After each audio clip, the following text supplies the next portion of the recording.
Hello student, आज हम पढ़ेंगे क्वांटम नंबर्स के बारे में। क्वांटम नंबर्स एक तरह से जैसे आपने नंबर्स ही होते हैं। क्वांटम क्वांटम मतलब जो किसी पार्टिकल को रिप्रेजेंट करते हैं।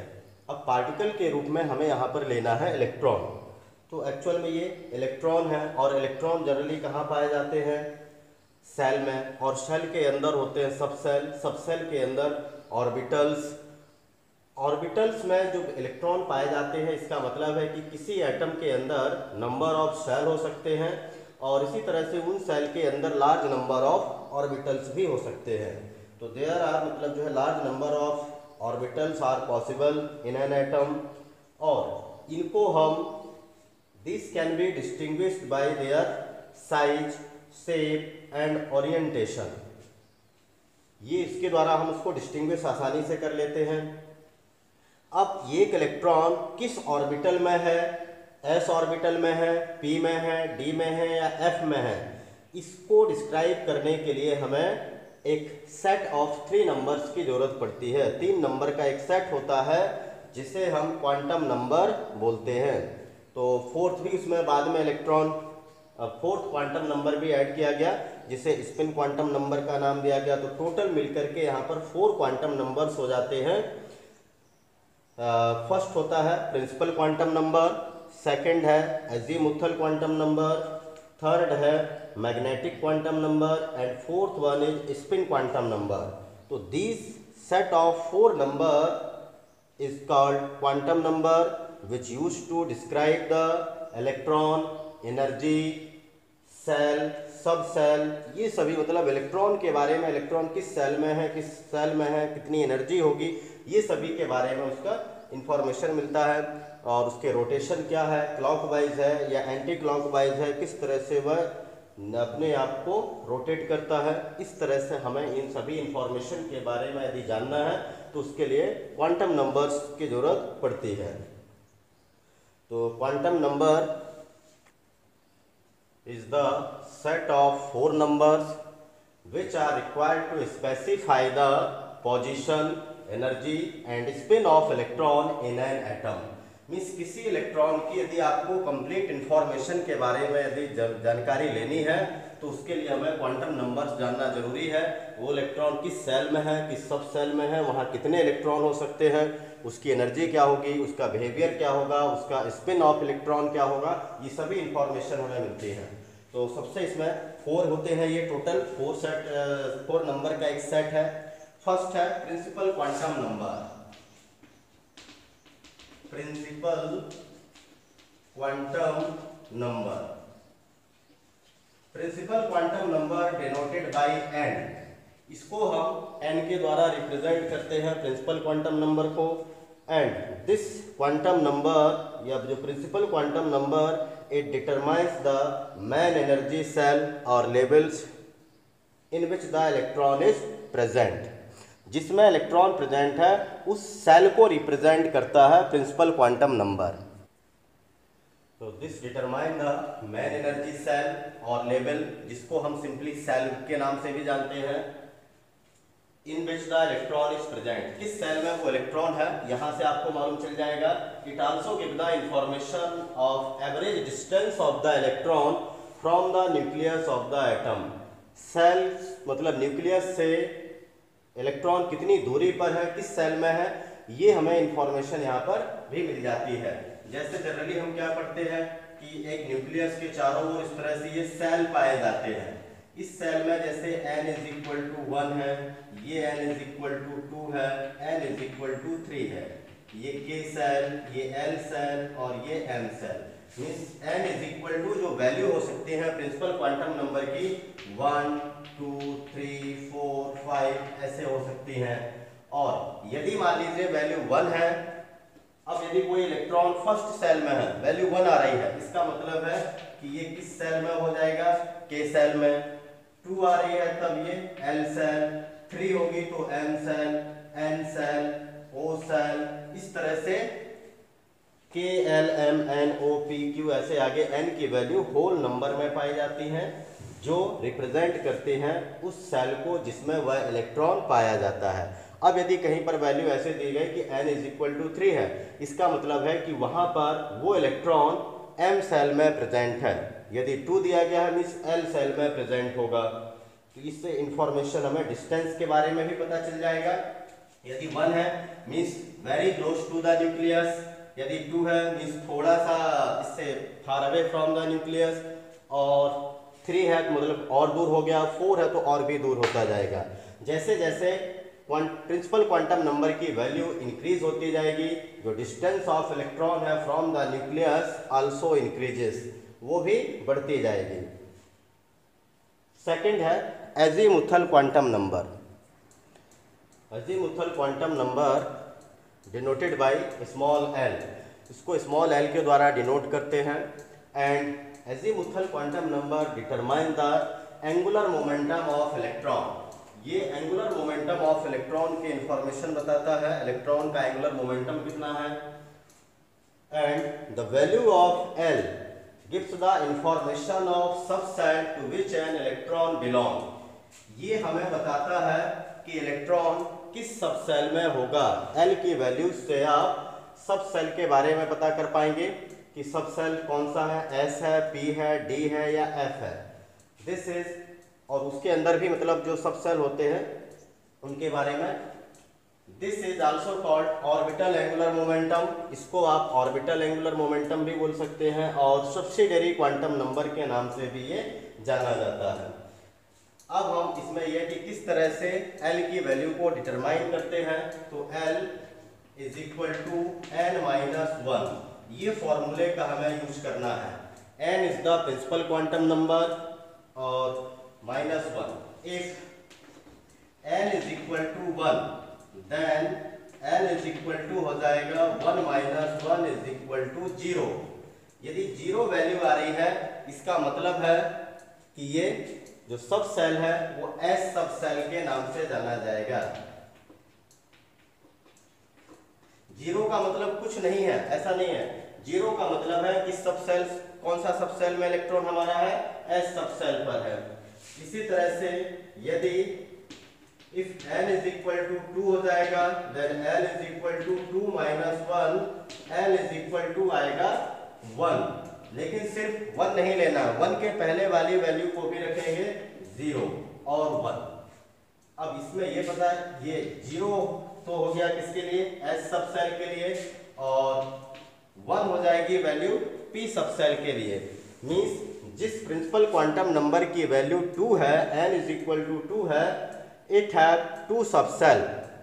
मींस 2 इज इक्वल टू क्या है, यहाँ पर कौन सा सेल हो जाएगा, L सेल, और यहाँ पर 1 है मींस K सेल। तो K सेल में सिर्फ एक ही सब सेल होता है, S।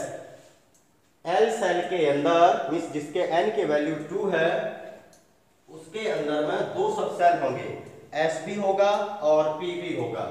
इसी तरह से यदि हम n इज इक्वल टू 3 ले लेते हैं, तब क्या हो जाएगा, मींस ये हो जाएगा आपका M shell. M shell means n is equal to 3 minus 1, n minus 1 के फॉर्मूले पर रखेंगे, 3 माइनस 1 हो जाएगा, और n की वैल्यू मिलेगी 2। लेकिन सिर्फ 2 नहीं होगी यहाँ पर, इस तरह से वैल्यू को लिखेंगे 0 1 2। यदि इलेक्ट्रॉन 0 पर होगा तो हम सिर्फ इसको S ले लेंगे, P पर होगा तब ये 1 होगा, तब ये P मतलब P पर इलेक्ट्रॉन पाया जा रहा है। यदि L की वैल्यू 2 आ रही है, इसका मतलब है कि इलेक्ट्रॉन बिलोंग टू D सब सेल। यहाँ पर ये D सब सेल पर प्रेजेंट है। तो इनके जो नेम है वो इस तरह से हो जाएंगे, जैसे ये S है तो S की जगह पर 1S, ये हमें कंप्लीट इंफॉर्मेशन इस तरह से यहाँ से मिल जाएगी। 1S का मतलब है प्रिंसिपल क्वांटम नंबर 1 एंड सब सेल है S। इसी तरह से यदि यहाँ पर 2 वाले के लिए लिखना हो तो 2S, और P वाले के लिए हो जाएगा 2P। मींस सेकेंड सेल का S ऑर्बिटल है, सेकेंड सेल का P ऑर्बिटल है, वो P सब सेल है। इसी तरह से यहाँ पर M के लिए ये हो जाएगा 3S, 3P और 3D। मींस M सेल के अंदर 3 सब सेल है, 3S, 3P और 3D। तो 3 से मालूम ये चल रहा है कि principal quantum number 3 and it has the values 0 1 2 of for L, L के लिए यहाँ पर 3 वैल्यू पॉसिबल वैल्यूज हो सकती हैं। मीन्स एन के जो यदि एम सेल है, एम सेल के अंदर इलेक्ट्रॉन एस पर भी हो सकता है, पी पर भी हो सकता है और डी पर भी हो सकता है। 4 लेंगे तो 0 1 2 3 आ जाएगा, एस पी डी एफ आ जाएगी वैल्यू। तो यदि if n is equal to, हमने 4 लिया मीन्स n सेल लिया, then n is equal to 4 minus 1 0 1 2 3, यहाँ तक जाना है। 4 माइनस 1 3, 3 से पहले वाली सभी पॉसिबल वैल्यूज को ले लेना है 0 से, 0 से 3 मीन्स ये हो जाएगा S P D और F। n subshell, n shell के अंदर 4 सबसेल है S P D F और उनके नाम हो जाएंगे उन सब सेल के 4S 4P 4D and 4F। तो ये था। अब यहाँ पर भी आप देखें जितनी n की वैल्यू होती है उतने ही सबसेल होते हैं। n 2 है तो 2 सबसेल है, n की वैल्यू 3 है तो यहाँ पर 3 सबसेल है, n की वैल्यू 4 है तो यहाँ पर 4 सबसेल है। Means number of subshell equal to the value of principal quantum number. तो ये नंबर ऑफ सबसेल, किसी सेल के अंदर कितने सबसेल होंगे ये बताता है किसके द्वारा, equal to the value of n। जो n की वैल्यू होगी मीन्स 1 है तो 1 सबसेल, 2 है तो 2 सबसेल होंगे, 3 है तो 3 सबसेल होते हैं। और हमने यहाँ पर टोटल सबसेल कौन कौन से पढ़े हुए हैं, S P D F, 4 subshell होते हैं। S for spherical, P for principal, D for diffuse और F फॉर फंडामेंटल। तो ये टोटल 4 सबसेल हैं S P D F, spherical, principal, diffuse और फंडामेंटल। इनके ये 4 मतलब यहाँ से इनके फर्स्ट लेटर को लिया गया है सबसेल के लिए, नोमेनक्लेचर के लिए। और इनके यदि हम एनर्जी देखें, ऑर्डर ऑफ एनर्जी ऑर्डर, तो एनर्जी ऑर्डर में S P D और F। मीन्स जैसे जैसे सबसेल की वैल्यू बढ़ती जाएगी वो एनर्जी ऑर्डर भी इंक्रीज होता जाता है। अब किसी सेल के अंदर मान लीजिए कि हमने लिया n इज 4 सेल लिया, means n is equal to है 4, मीन्स n सेल लिया हुआ है। तो n सेल के लिए 4 आपके पास सबसेल हो जाएंगे जिनकी वैल्यू होगी 4S 4P 4D और 4F। इस तरह से इनको हम नोमेनक्लेचर करते हैं, 4S 4P 4D 4F। Means ये n सेल के अंदर ही चारों सबसेल हैं जिसमें सबसे ज्यादा एनर्जी 4F की है, उससे कम है 4D, उससे कम है 4P और सबसे कम है 4S की। तो इस तरह से ये इंक्रीजिंग ऑर्डर ऑफ एनर्जी हो गया किसी सेल के अंदर बाकी के सबसेल का, 4S 4P 4D और 4F का। जैसे 3 यदि हम लेते हैं n इज इक्वल टू 3 तो वहां 3 ही सबसेल होंगे, 3S 3P 3D। सबसे कम एनर्जी होगी 3S की, सबसे ज्यादा होगी 3D की। तो इस तरह से हम यहाँ पर एनर्जी भी कैलकुलेट कर सकते हैं। और जैसे इसका नाम है कि एंगुलर मोमेंटम, इसके द्वारा हम कैलकुलेट कर सकते हैं क्योंकि it is also known as orbital angular momentum. तो एंगुलर मोमेंटम कैलकुलेट करने के लिए हमें फॉर्मूला होता है, angular momentum is equal to h upon 2 pi और under root L into L plus 1। इस फॉर्मूले पर हमें वैल्यू, यदि हम इसको L की वैल्यू को पुटअप कर देंगे, angular momentum is equal to h upon 2 pi. h is the Planck constant having value 6.626 into 10 to the power minus 34 joule second upon 2 pi under root L into L plus 1। L is the azimuthal quantum number या subsidiary quantum number या इसको orbital angular momentum की value जहां रख देंगे तो आप angular momentum calculate कर पाएंगे। अब नेक्स्ट है तो इसमें हमने जैसे इंफॉर्मेशन पढ़ा एजीमुथल क्वांटम नंबर में, एक तो एंगुलर मोमेंटम कैलकुलेट कर सकते हैं और दूसरा हम इसमें सब सेल के बारे में पता कर सकते हैं, कौन सा सब सेल में कौन सा इलेक्ट्रॉन प्रेजेंट है। नेक्स्ट थर्ड है magnetic quantum number. Magnetic quantum number denoted by small m या ml। इसको दोनों तरीके से रिप्रेजेंट किया जाता है, m के द्वारा भी या जनरली ml के द्वारा रिप्रेजेंट करते हैं। और यहीं से इसका ये भी मालूम चलता है कि इसकी जो वैल्यू होती है ml से l से हम ऑब्टेन करते हैं, l से हम फाइंड कर लेते हैं किस तरह से m की वैल्यू को लेंगे। अब magnetic quantum number means it is related to the magnetic field of the electron. ये इलेक्ट्रॉन की मैग्नेटिक फील्ड से रिलेटेड हुआ है। अब मैग्नेटिक फील्ड कैसे अराइज होती है इलेक्ट्रॉन में, तो कोई भी बॉडी हो, small body, describe the behaviour of electron in a magnetic field. आगे है since the revolving electron possesses angular momentum.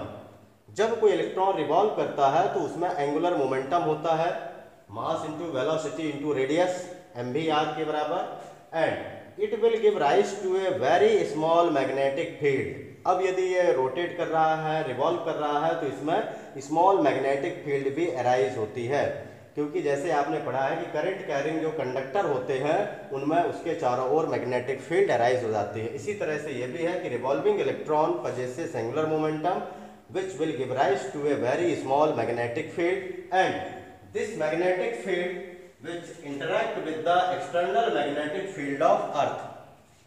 अर्थ के मैग्नेटिक फील्ड से इंटरेक्शन होता है और इस इंटरेक्शन के कारण उनमें अट्रैक्टिव या रिपल्सिव फोर्स जो भी लगते होंगे उसकी वजह से under the influence of external magnetic field the electrons in a given subshells orient themselves in certain preferred regions of space around the nucleus called orbitals. External magnetic field के effect की वजह से इलेक्ट्रॉन्स अपने आप को उस given subshell में Orient करना चाहते हैं, एक जगह पर जो है अपने आप को अलाइन करना चाहते हैं, फिक्स करना चाहते हैं इन सर्टेन प्रिफर्ड रीजन। कहाँ पर रहेंगे, उस प्रिफर्ड रीजन को हम ऑर्बिटल्स का नाम देते हैं।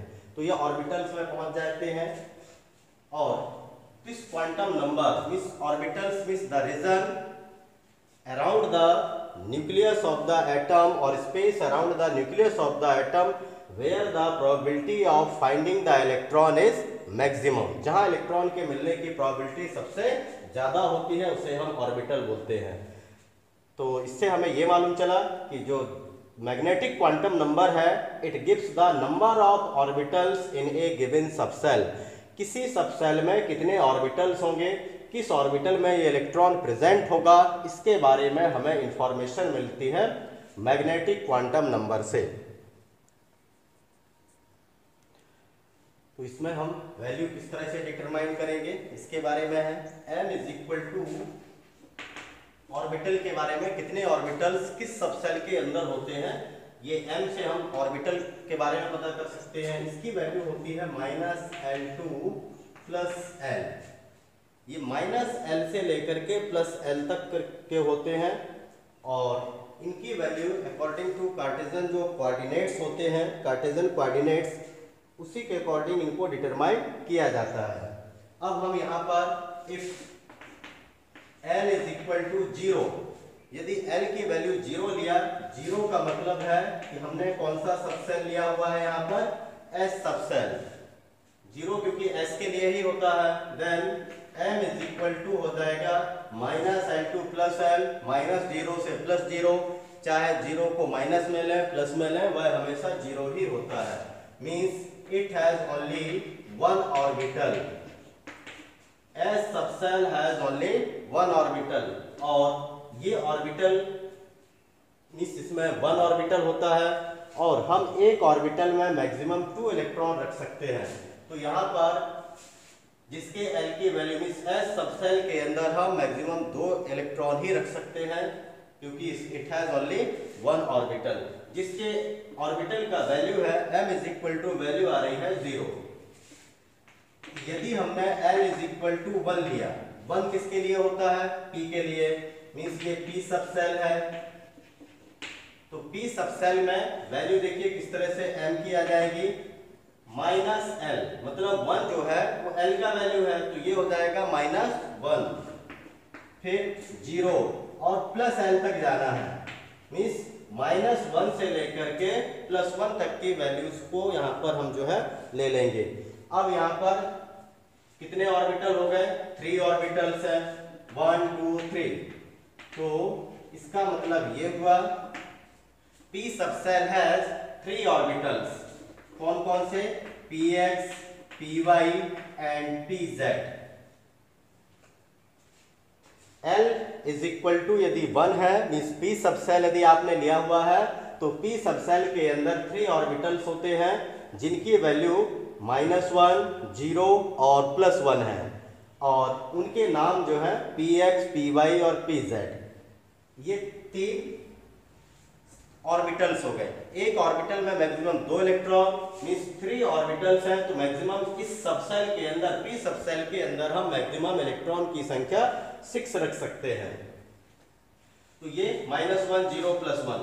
अब लेकिन जैसे यदि देखा जाए तो अलग अलग बुक में अलग अलग तरीके से रिप्रेजेंट भी किया गया है। जैसे कई तो क्या कर देते हैं, px की वैल्यू को -1 है तो px लेते हैं, 0 है तो py ले लेते हैं, और +1 यदि दिया गया है तो उसके लिए pz यूज करते हैं। लेकिन जनरली हम pz की वैल्यू 0 लेते हैं। ये यहाँ पर m दिया गया है, m की वैल्यू pz के लिए 0, px के लिए 50% -1 एंड 50% +1, दोनों वैल्यूज हो सकती हैं। इसी तरह से py के लिए भी है 50% +1 एंड 50% -1, क्योंकि ये तो डिपेंड करता है कि हम कार्टेशियन कोऑर्डिनेट्स किस एक्सिस पर कौन सा ले रहे हैं, x y z कहाँ पर है। लेकिन जनरली बुक्स में pz की वैल्यू को 0 लिया गया है, तो pz 0 और -1 +1 में आप ये नहीं बता सकते हैं कौन सा वैल्यू px का है, कौन सा py का है। तो अलग अलग तरीके से इसको रिप्रेजेंट किया गया है। लेकिन याद रखिए कि यहाँ पर 3 है, -1, 0, +1, और सिंपलिसिटी के लिए ये भी कर सकते हैं px, py और ये pz, इस तरह से। तो यहाँ पर टोटल s सबसेल के अंदर, p सबसेल के अंदर 3 ऑर्बिटल्स होते हैं जिनके नेम है px, py, pz, और ये तीनों अपने अपने कोऑर्डिनेट में पाए जाते हैं। px, py की वैल्यू फिक्स इसलिए नहीं है क्योंकि ये दोनों एजन स्टेट नहीं होते हैं। एजन स्टेट होने से तो फिक्स हो जाते हैं किस डायरेक्शन में होंगे, कहाँ पर होगा। इस एजन स्टेट नहीं होने के कारण इनको 50-50 मतलब उसमें डिवाइड कर दिया गया है। कहीं पर भी किसी को भी लिया जा सकता है। अब यदि मान लीजिए if L is equal to 2 आया, 2 मीन्स D सबसेल है, D सबसेल के लिए m की वैल्यू कितनी होगी? ये L का 2 है तो -L से +L तक जाएंगे, मीन्स -2 से +2 तक की वैल्यू लेना है। -2, -1, 0, +1, +2, ये 5 वैल्यूज हो गई। इसका मतलब है कि यहाँ पर D सबसेल हैज 5 ऑर्बिटल्स। इसमें 5 ऑर्बिटल्स होते हैं जिनके नेम ये हैं dxy, dyz, dzx, dx square -y² और dz²। ये 5 ऑर्बिटल्स हो गए। कौन कौन से? dxy, dyz, dzx, dx² -y² and dz²। तो ये d ऑर्बिटल्स के नेम है। 5 ऑर्बिटल्स होते हैं d में, और जिनकी वैल्यूज -2, -1, 0, +1 और +2 लेते हैं। अभी देखें हम सिंपलिसिटी के लिए इस तरह से ले सकते हैं कि -2 का वैल्यू हो गया dxy, -1 हो जाएगा dyz के लिए, 0 dzx के लिए, +1 dx² -y² +2 dz² के लिए। लेकिन ऐसा नहीं है कि मतलब ये हमेशा ही होता है। कार्टेशियन कोऑर्डिनेट्स बदलने से वैल्यूज इनकी जो है बदल सकती हैं, तो ये वैल्यूज फिक्स नहीं है कि कौन किसके लिए वैल्यूज होगी। अब यदि हम यहाँ पर देखें तो m की जो वैल्यूज हैं किसके इक्वल होती हैं ये, उसके लिए यदि आप देखें नंबर ऑफ ऑर्बिटल्स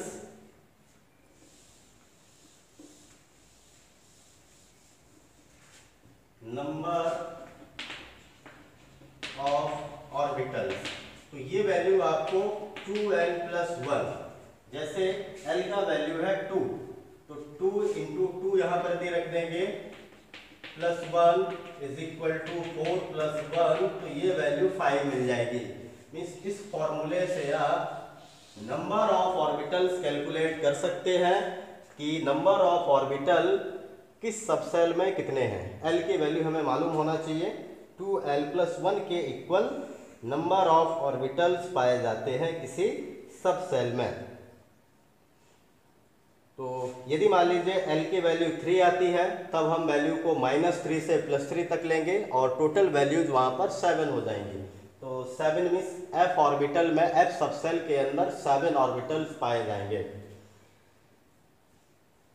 तो इसके द्वारा आप गिवन सबसेल में मैग्नेटिक क्वांटम नंबर से इसका मैग्नेटिक मोमेंट ये भी कैलकुलेट किया जा सकता है। मैग्नेटिक क्वांटम नंबर है और ये नंबर ऑफ मतलब उसको ऑर्बिटल्स को रिप्रेजेंट करता है किसी सबसेल के अंदर। नेक्स्ट है स्पिन क्वांटम नंबर। फोर्थ है spin quantum number denoted by s और ms। स्पिन क्वांटम नंबर जो है ये वैल्यूज अदर जो 3 क्वांटम नंबर हैं, principal quantum number, azimuthal quantum number, magnetic quantum number, इन तीनों पर डिपेंड नहीं करती हैं। ये अपने आप में मतलब इंडिपेंडेंट है। 1925 में George Helenberg and Samuel Goudsmit proposed this fourth quantum number known as spin quantum number, and this quantum number describes the spin orientation of electron। ये इलेक्ट्रॉन के स्पिन ओरिएंटेशन के बारे में बताता है, क्योंकि इलेक्ट्रॉन जो है it revolve around the nucleus as well as rotate its own axis, और साथ में अपनी एक्सिस पर भी स्पिनिंग करता है, रोटेशन करता है। तो ये जैसे अर्थ होता है सन के चारों ओर रिवॉल्व भी करता है और अपनी एक्सिस पर भी स्पिनिंग कर रहा है, सेम तरीके से इलेक्ट्रॉन भी न्यूक्लियस के चारों ओर भी चक्कर लगाता है और अपनी जगह पर भी स्पिन कर रहा है। तो स्पिन के लिए मतलब जो है सिर्फ 2 ही तरीके होते हैं, या तो ये क्लॉकवाइज स्पिन करेगा मतलब घड़ी की सुई में डायरेक्शन में, या फिर एंटी क्लॉकवाइज। तो या तो ये क्लॉकवाइज या फिर एंटी क्लॉकवाइज, 2 ही तरीके हो सकते हैं। Therefore spin quantum number has only 2 values. इसलिए स्पिन क्वांटम नंबर की भी सिर्फ 2 वैल्यूज होती हैं। ये है +1/2 और -1/2। और +1/2 -1/2 से हम ये नहीं बता सकते हैं कि कौन सा वैल्यू क्लॉकवाइज है, कौन सा एंटी क्लॉकवाइज के लिए है। लेकिन हम इसके द्वारा ये नहीं बता सकते हैं कि क्लॉकवाइज का वैल्यू +1/2 होगा या -1/2 होगा, या एंटी क्लॉकवाइज का +1/2 है या -1/2 है। लेकिन हम किसी ऑर्बिटल में, जैसे ये ऑर्बिटल है, एक ऑर्बिटल में मैक्सिमम 2 इलेक्ट्रॉन रख सकते हैं।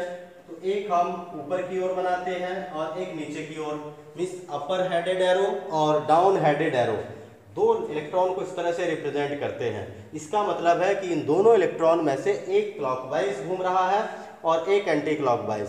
कौन सा क्लॉकवाइज होगा, कौन सा एंटी क्लॉकवाइज, ये हमें इंफॉर्मेशन नहीं मालूम है। ये तो तभी पता कर सकते हैं जब हम इलेक्ट्रॉन की स्टडी करें कि वो क्लॉकवाइज में है या एंटी क्लॉकवाइज में है। तो अपर हेडेड एरो के लिए +1/2 और डाउन हेडेड एरो के लिए -1/2 वैल्यू लेकिन रखते हैं। जैसे इस ऑर्बिटल में जो 2 इलेक्ट्रॉन आपको दिखाई दे रहे हैं, ये अपर साइड में है, इसके लिए वैल्यू हो जाएगी +1/2, डाउन के लिए हो जाएगी -1/2। तो इस तरह से ये स्पिन क्वांटम नंबर्स के हम वैल्यू को डिटरमाइन कर सकते हैं आसानी से, क्योंकि 2 ही वैल्यूज हैं, +1/2 -1/2। Electron spin on its axis either clockwise और एंटी क्लॉकवाइज। अब हम इसमें थोड़ा इसकी समरी और एक क्वेश्चन के बारे में भी देखेंगे। तो ये सबसे पहले 4 क्वांटम नंबर, n सेल को रिप्रेजेंट करता है, principal quantum number azimuthal subshell की इंफॉर्मेशन देता है, m हमें इस मैग्नेटिक क्वांटम नंबर ऑर्बिटल की इंफॉर्मेशन मिलती है इससे, और स्पिन क्वांटम नंबर से स्पिन ऑफ इलेक्ट्रॉन, ये जानकारी मिलती है। सेल के अंदर कितने सबसेल होते हैं, नंबर ऑफ सबसेल। जैसे फर्स्ट सेल में ओनली वन सबसेल ही होता है, इसका एस और उसके लिए वैल्यू होती है 0 एन की। ये एन की वैल्यू यहाँ पर लिखे, एन इज इक्वल टू 2 है, मीन्स इसमें दो सबसेल होते हैं एस और पी, जिसकी वैल्यू 0 और 1 होती है। एन इज इक्वल टू 3 है, 3 सबसेल एस पी डी, इस 0 1 2 इनकी वैल्यूज है एस पी डी। और फोर्थ सेल में means N is equal to 4, means N shell है 4 subshell S P D and F. इसी तरह से हर एक सबसेल में कितने नंबर ऑफ ऑर्बिटल्स होते हैं, S has only one orbital known as S orbital, P has 3 orbitals px, py and pz जिनके नाम है, D has 5 orbitals dxy, dyz, dzx, ds square minus y square and dz square. F has 7 orbitals, इसमें number of orbitals है 7. One orbital maximum contain 2 electron, तो एक orbital में maximum 2 electron है, तब सब सेल में मैक्सिमम नंबर ऑफ इलेक्ट्रॉन कितने हो जाएंगे, एस में ओनली 1 ऑर्बिटल और इसलिए इसमें यहाँ पर मैक्सिमम होंगे 2 electron. P has 3 orbital, 3 into 2 is equal to 6 electron रख सकते हैं पी सब सेल वाले। डी सब सेल में मैक्सिमम इलेक्ट्रॉन 10 हो जाएंगे क्योंकि ऑर्बिटल की संख्या 5, तो 5 into 2 इज इक्वल टू 10। और एफ में हो सकते हैं मैक्सिमम इलेक्ट्रॉन 14 क्योंकि यहाँ पर टोटल नंबर ऑफ ऑर्बिटल्स होते हैं एफ में 7। तो इस तरह से हम क्वांटम नंबर से काफ़ी इंफॉर्मेशन को निकाल सकते हैं। इसके लिए जैसे देखें क्वेश्चन को किस तरह से क्वेश्चन पूछे जा सकते हैं। तो जैसे क्वेश्चन है, an atomic orbital has n is equal to 3, what are the possible values of l and n। तो n तो ऑलरेडी हमको गिवन है 3 है, k l m, इसका मतलब है कि ये m सेल दिया गया है, थर्ड सेल दिया गया है। पॉसिबल वैल्यूज l क्या हो जाएंगी, तो l is equal to formula होता है n माइनस 1, तो इसके लिए possible values 3 minus 1 is equal to 0 1 2, means it has 3 subshell s p and d। तो ये पॉसिबल वैल्यूज l के लिए हो जाएगी, 0 भी हो सकती है, 1 भी हो सकती है, 2 भी हो सकती है, कोई भी वैल्यू हो सकती है। इसी तरह से m is equal to minus l 2 plus l, ये वैल्यूज हो सकती है यहाँ पर इसके लिए। तो पॉसिबल वैल्यूज अभी l के लिए, वो m के लिए क्या क्या होगा, तो m के लिए जब 0 for l is equal to 0, 0 के लिए m हो जाएगा 0। इसी तरह से for l is equal to 1, m is equal to minus 1 0 and plus 1, इतना हो जाएगा। इसी तरह से for m is equal to 2, m is equal to minus 2 minus 1 0 plus 1 and plus 2। तो इस तरह से पॉसिबल वैल्यूज हो जाएंगी। मींस m के लिए 0 भी इधर हो सकता है, जब l की वैल्यू 0, यदि 1 लिया तब ये वैल्यू लेंगे, 2 आया तब ये पॉसिबल वैल्यूज हो सकते हैं। तो इस तरह से किसी एक पर्टिकुलर के लिए भी पूछ सकते हैं कि l जो है इज इक्वल टू 2, इसके लिए पॉसिबल वैल्यूज कितनी हो सकती हैं। इसी तरह से दूसरा क्वेश्चन एक देखें। क्वेश्चन है, which of the following sets are not possible for a quantum number. Quantum number के लिए कौन सा सेट पॉसिबल नहीं है वो बताना है। तो जैसे a इज इक्वल टू है n is equal to 0, l is equal to 0, m is equal to 0, s is equal to plus 1/2, ये पॉसिबल हो सकता है, ये नहीं होगा क्योंकि यहाँ पर n की वैल्यू पहले से ही 0 दे दी और n 0 नहीं हो सकता है, तो ये वाला पॉसिबल नहीं है सेट। b है इसी तरह से n is equal to 1, l is equal to 0, m is equal to 0 और s is equal to minus 1/2। n के लिए 1 हो सकता है, l यहाँ 0 भी हो सकता है, जब ये 0 होगा तो ये भी 0 होगा और ये माइनस 1/2 या प्लस 1/2 होगा, तो ये पॉसिबल है, ये करेक्ट है। c है n is equal to 1, l is equal to 1, यहाँ पर l is equal to formula होता है n माइनस 1, तो n माइनस 1 मतलब 1 माइनस 1, 0 ही यहाँ पर आ सकता है l के लिए, लेकिन ये वैल्यू यहाँ पर पॉसिबल नहीं है। तो ये सेट भी पॉसिबल नहीं होगा। जिसके लिए 1 है उसके लिए l की वैल्यू 1 नहीं हो सकती है, और यहाँ पर ये वैल्यू एक्चुअल में पॉसिबल नहीं है, ये गलत है। यहाँ पर d है n इज इक्वल टू 2, ये हो सकता है। l के लिए 1 भी हो सकता है, क्योंकि l is equal to n minus 1, तो 0 भी हो सकती है 1 भी हो सकती है। यहाँ पर m is equal to 0 minus 1, 0 plus 1 कोई भी हो सकता है, और माइनस 1/2, तो ये करेक्ट सेट है, ये पॉसिबल है। यहाँ पर है n इज इक्वल टू 3, ये तो पॉसिबल है। n इज इक्वल टू 3, यहाँ पर formula n minus 1 means 3 minus 1, तो 0 हो सकता 1 या 2, ये वैल्यू 3 पॉसिबल यहाँ पर नहीं है। जब 3 l की वैल्यू 3 नहीं है तब फिर ये भी रॉन्ग हो जाएगा। m इज इक्वल टू -3 नहीं हो सकता यहाँ पर, क्योंकि n इज इक्वल टू 3 के लिए मैक्सिमम वैल्यू l की 2 हो सकती है, तो ये भी यहाँ पर गलत है, ये पॉसिबल नहीं है। यहाँ पर ये 2 सेट ओनली पॉसिबल है, बाकी पॉसिबल नहीं है, ये हमें फाइंड करना होगा। तो हमने इस तरह से कैलकुलेट इनको कर सकते हैं, और इससे काफ़ी इंफॉर्मेशन फाइंड की जा सकती है, सेल, सब cell, energy, orbital, spin, angular momentum, सभी के बारे में। तो आज के इस वीडियो में इतना ही। Thank you, have a nice day.